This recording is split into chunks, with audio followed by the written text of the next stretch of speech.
Well, hello guys, Aquatic Let's Plays and Reviews here, and welcome back to another Minecraft update video. Now, last week we had another combat test snapshot.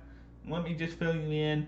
If you didn't know, they are going to change combat again from the last time that we had a combat update. It divided the community in half, and certain servers don't go above 1.8 because of the 1.9 update.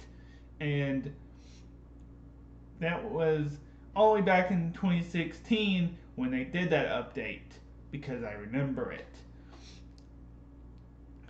But now they are changing combat once again. They started this in January, then they had to go into quarantine and it was on a break. And they started back a few weeks ago. I covered number 6, but I didn't cover number 7. So I'm just going to take a quick look at number 7's list here of changes and stuff. Things you need to know about stuff like this, about the combat changes, is they want parity. They want exact parity between the versions on Bedrock and Java Edition. Now, you will now be able to stack potions and stuff like that. And here's a good list of all the changes.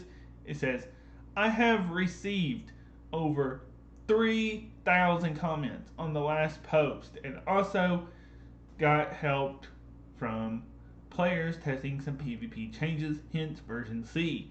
So, a number of changes have been reverted to be similar to version 5. This is a good thing, because now I feel we're getting closer to a simple yet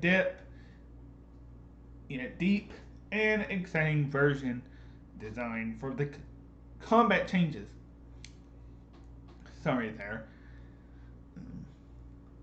So, we don't know when these changes are coming to the game. We know that 1.17 is on the horizon, because if you check the bug tracker, it says future 1.17 version.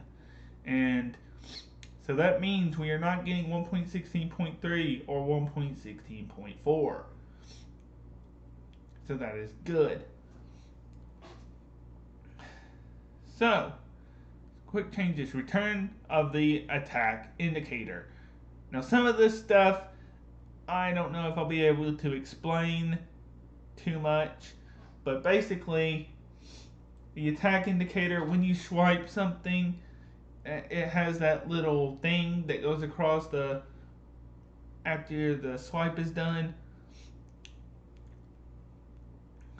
and it says return the 200% time attack. Let's change them. Let them charge. I can't read.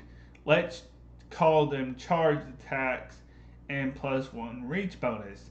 Return sweeping to only work for charged attacks when having the sweeping enchantment. Return base reach to 2.5 blocks.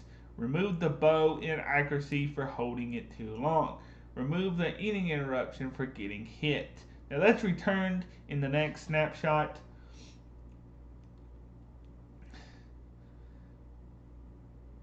And then features that have been adjusted. Missed attacks are still fast, but they don't count as charged because of how the program code is laid out.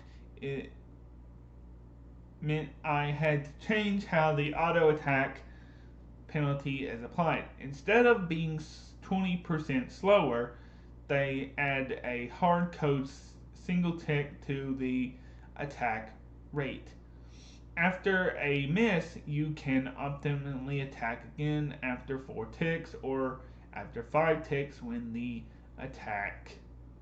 holding the attack. Now, if you want an in-depth version of this, you can go to Slice Lime's combat change number 7 and any of the other ones that you have missed, because I'm bound to miss some stuff. Remove. Okay, I forgot what I was. But you can check out Exuma Void or Slice Lime.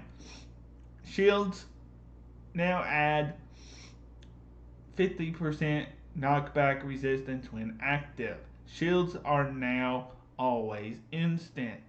Shields protect against 100% explosion damage. You will not get the attack reach bonus while you are crouching to add a slight disadvantage to shield and attacking simultaneously. Bug fixes. Netherite weapons have updated statuses. Using shields while crouching is no longer desynchronized when attacking air. Players in spectator mode can no longer sweep in the air. Knockback attribute no longer have a random chance to complete prevent knockback. Fix players speed bug for crouching and using shields. Thanks. U/iron dual iron. And here's how to get the thing. We're going to go back to a previous post because I'm pretty sure I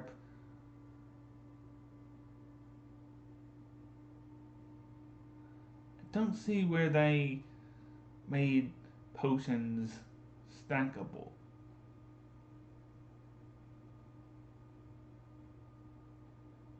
Anyway, I know I covered the number 6 one. So now we can go to number 8 here real quick. Here is Combat Test version 8B. Mostly balances changes this time. I think we're getting somewhere. Features that have made a return. Return interruption for getting hit by player or mob also applies to drinking. Returned bow fatigue. I'll show you these as well as like the stacking potions and stuff. Returned bow fatigue for holding the bow pulled, but it doesn't start until 3 seconds. Bow fatigue will also cancel out critical arrows. Balance changes. Weapons enchantments are now included in the base damage when calculating crits and potion effects. Strength 1 and 2 now add 20%, plus 20%, plus 40%, while was plus 3, plus 6 damage. Instant effects on tipped arrows are now scaled by 1/8, like the duration of other effects. Healing potions now heal 6 points per level was 4. Cleaving now adds plus 2, plus 3, plus 4 damage points of damage was 1 plus 1 plus 2 plus 3 damage. Liquid food, stew, honey, milk can now be consumed faster. Potions can now be drunk faster. 20 ticks was 32 ticks. Now, I'm going to meet you back on the map that we've been testing on. Let's go. Alright, so the first change is that potions of any type, including water bottles and honey bottles, now stack to 16.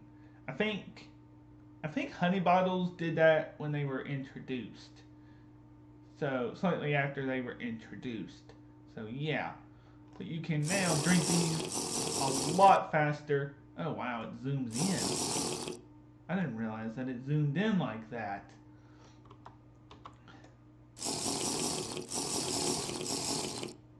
And you can see that they drink a lot faster. But I'm in creative mode, so it ain't really consumed.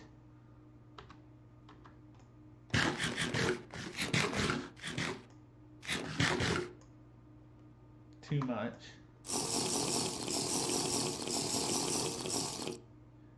And talking about the bow fatigue, if you hold it too long,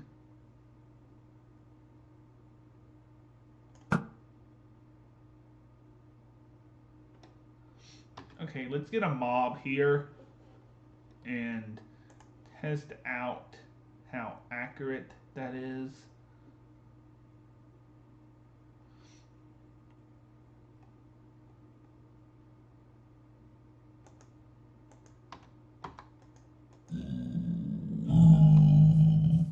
So let's just say I'm holding it and I hold it way too long.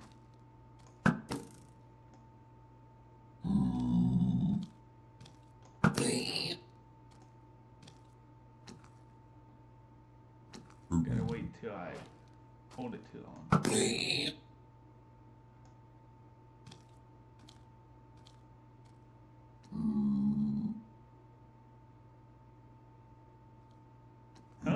How does that look when I'm I think I'm doing this right.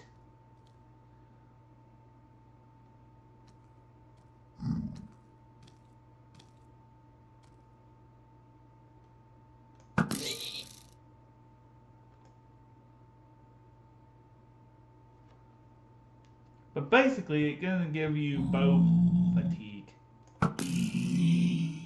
And it kind of messes up your accuracy, is what it's saying.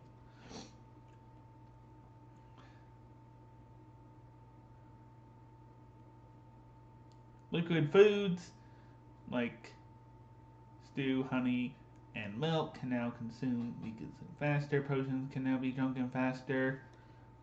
Fixed shield arcs, protection arcs again. Weapon enchantments are now included in the base damage when calculating crits and potion effects and all kinds of other stuff. But if you want a more in-depth look at all of this, you can go check out Exuma Void and Slice Lime. Slice Lime actually works for Mojang, and he covers this stuff. So, yeah, and he will go in more depth than I will. I'm not really a combat Minecraft person, so I don't really fight too much. So, yeah, but if you want a more in-depth look at it, then I would suggest going to him. So, yeah, more time I'm going to look at the bow fatigue thing. How long do I have to go for? That seems pretty daggone accurate there. Let's see if they actually return the... Yep. I kind of liked it better without the attack indicator. I'm not going to lie.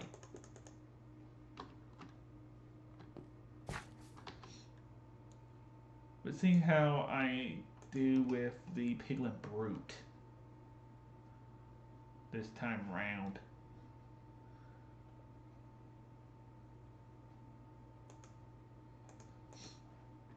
As you can remember last week, if you watched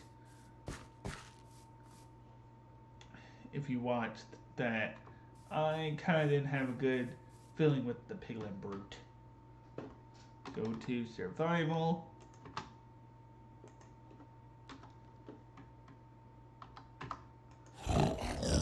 Oh, I forgot. They turn into...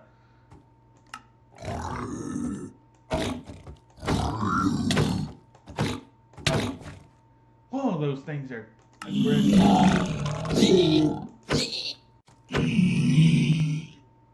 That was pretty good.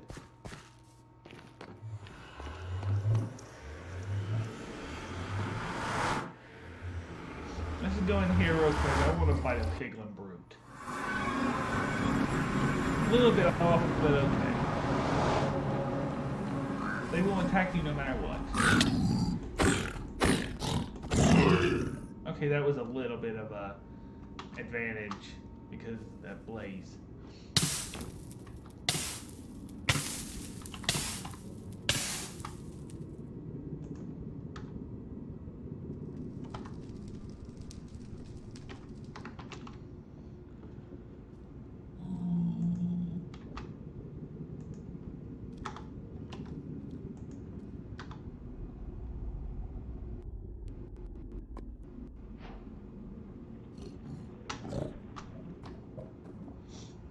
Here's a little bit of a lesson about the Piglin Brute. If you haven't seen the Piglin Brute before, they are a new version. They're a new Piglin. It doesn't care about the type of armor you wear.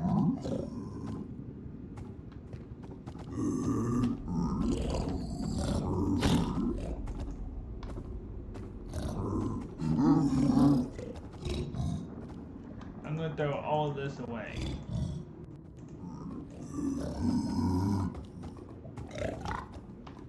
And I'm going to wear netherite armor.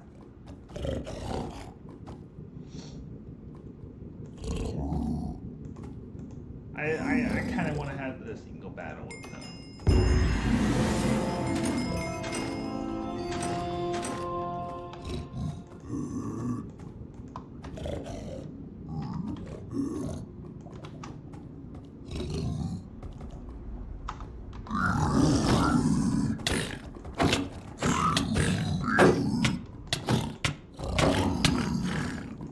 Yep, it was pretty rough.